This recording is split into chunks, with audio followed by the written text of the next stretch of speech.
নমস্কার, আদাব। আমি Rafiq Sheikh, part of one passive. সর্বপ্রথমে আমি জানাই আমাদের সিও অ্যাসমোফারে স্যারকে অসংখ্য অসংখ্য ধন্যবাদ। ধন্যবাদ জানাই ওয়ান প্যাসিভের টেক টিমকে। ধন্যবাদ জানাই ওপি চলপাল্টাইয়ের মেন্টর গৌতম নস্করকে। ধন্যবাদ জানাই ওপি চলপাল্টাই সকল মেন্টরকে। আন্তরিক প্রীতি, শুভেচ্ছা ও অভিনন্দন।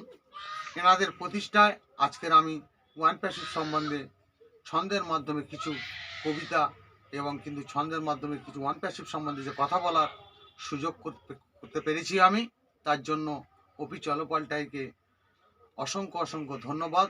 তাই আমরা প্রত্যেকটা ফাউন্ডার কেমন হতে হবে ওয়ান প্যাসিভ সম্বন্ধে, সেইটার সম্বন্ধে আমি দু চার লাইন কথা বলছি।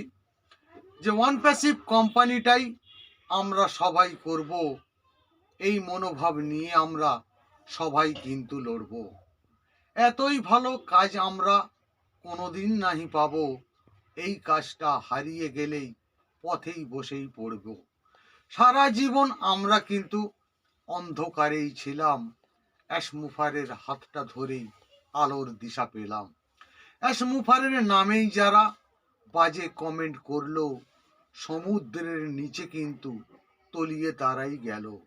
ওয়ান প্যাসিভ কোম্পানিটা দোদমা বোমের মতো, নিচে থেকে বাস্ট করেই উপরে ফাটার মতো।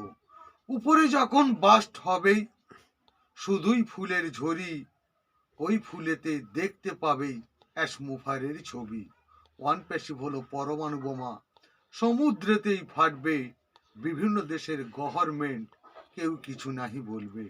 এই বোমাতে ক্ষতি হবে না, মানব জাতি বাঁচবে, ওয়ান প্যাসিভের বোমার আওয়াজ হাজার গুণ বাড়বে। অ্যাসমোফারে ধন্যবাদ। ওয়ান প্যাসিভ জিন্দাবাদ। আপনাদের যদি ভালো লেগে থাকে লাইক, কমেন্ট এবং শেয়ার করুন।